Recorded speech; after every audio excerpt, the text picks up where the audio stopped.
सलाम अलैकुम दोस्तों, आज की वीडियो में हम बात करेंगे कि बी पावर चार्जर खरीदना चाहिए या नहीं। क्या ये वाकई 60 एम्पियर का है या सिर्फ नाम का है? मुकम्मल सच आपको आज बताएंगे। स्टेप नंबर 1, ये जो बी पावर चार्जर है, इस पर तो लिखा है कि ये 60 एम्पियर का है, लेकिन हकीकत में ये सिर्फ 5 एम्पियर का होता है। सिर्फ नाम के लिए 60 एम्पियर लिखा जाता है ताकि लोग मुतासिर हो।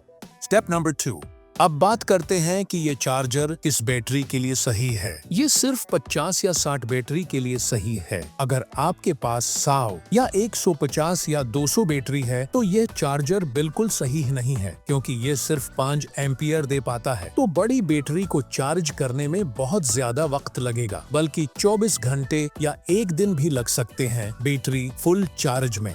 स्टेप नंबर 3, इस चार्जर में कोई ऑटोमेटिक सिस्टम नहीं है, यानी जब बैटरी फुल हो जाए तो तब भी चार्जिंग बंद नहीं करता, जिसकी वजह से बैटरी ओवर चार्ज होकर खराब हो जाती है। अगर बैटरी 1 साल चलनी है तो ये 6 महीने में ही खराब कर देगा।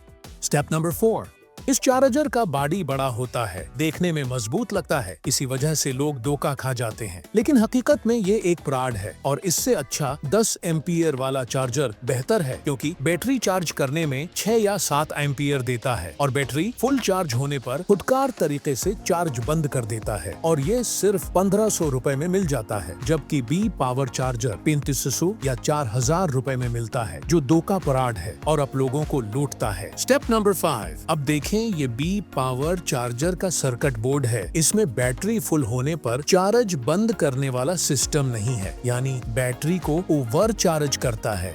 लास्ट स्टेप्स, अगर आपने सोलर सिस्टम लगा रखा है तो ये बी पावर चार्जर आपका सोलर सिस्टम भी खराब कर सकता है, और सोलर पर नहीं चलता, सोलर सिस्टम को ट्रैप करता है, क्योंकि इस बी पावर चार्जर का सर्किट का डायग्राम सही नहीं बनाया है, और 10 एम्पियर वाला चार्जर सोलर पर भी बेहतर काम करता है। अगर आपको ये वीडियो पसंद आई हो तो लाइक करें, शेयर करें, ताकि दूसरे लोग धोखा खाने से बच सकें। कमेंट में अपनी राय जरूर दें और मजीद वीडियोस के लिए चैनल को सब्सक्राइब करें और बेल आइकन जरूर दबाएं ताकि नई वीडियोस वक्त पर मिलें।